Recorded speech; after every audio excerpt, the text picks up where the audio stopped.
How does God do this? He does it in 2 stages. The first stage is what we call justification. I don't like that word. It's a Latin word, and it's like typical Latin words, long, multisyllable, horrid word really. I prefer the Pidgin English version of New Guinea. Have you heard of Pidgin English? Very simple English. And they've translated the word justification by God, he say him all right. Now, I like that. To be justified, God says he's all right. You're in God's good books when you're justified, because your sins are forgiven and gone. We call it imputing righteousness, because God is going to treat us as righteous straight away.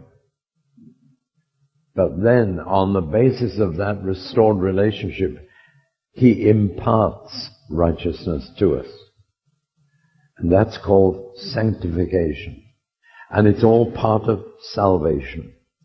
Salvation isn't just getting your past forgiven, getting a ticket to heaven. No, it's beginning a new relationship with God, within which he will make you righteous. There's a man in the north of England who is a headmaster of what we used to call a Borstal school, which is a place of correction for young men in trouble, young men who've got into crime. And this dear headmaster is a wonderful man. He loves the boys with agape love. And he told me about one boy who just would not respond to treatment. He tried hard treatment, punishing him. He tried soft treatment, giving him treats. He tried every way he knew.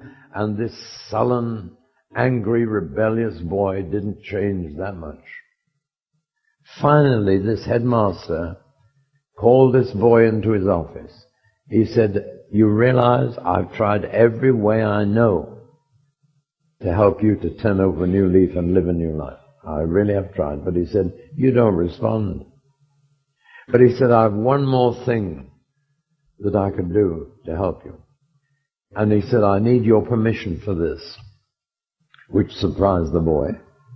And he said, I want to adopt you as my son. You come to live in my home. You take my name. And from now on, if you get into trouble, it's me who'll get the blame. And the boy could hardly believe it. But he agreed. Now, if I said from the moment he went into that man's home, he was totally changed, that would not be true. If I said that the moment he began to live in that man's home as his son, he began to change, that was true. And he got better and better and better. That's how God deals with us. He forgives your sin, treats you as righteous, and then says, now you're my son. If you do wrong things now, it's me who will get the blame. But you're my adopted child. Isn't that lovely? That's the gospel.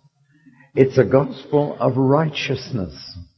And when I preach in prison, I don't offer them love, I offer them righteousness.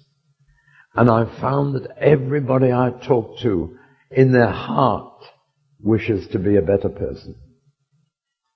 And I ask people, are you as good a person as you want to be at your age? And everybody has regrets. Everybody wishes they'd been better. And the good news of the gospel is you can be. But only God can do it for you. God can make you a saint. And he's doing it all over the place. And we can see people changing for the better and ultimately for the best because of this gospel of righteousness. I think I'm going to stop there. There's much more I could say, and maybe we'll say a little more in the second session. Right.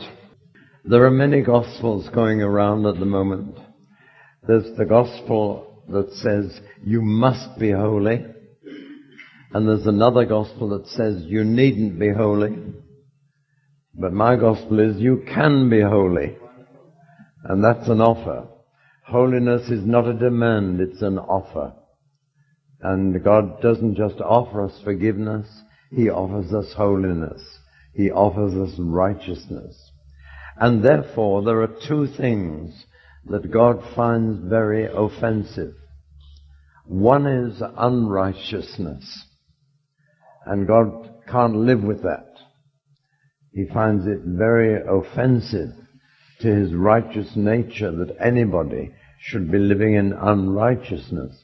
But I want to mention before we leave this subject that the thing that offends God more than unrighteousness is self-righteousness. And God has real problems. Unrighteous people know they're unrighteous. Self-righteous people, they're the hardest people of all to persuade that they need God.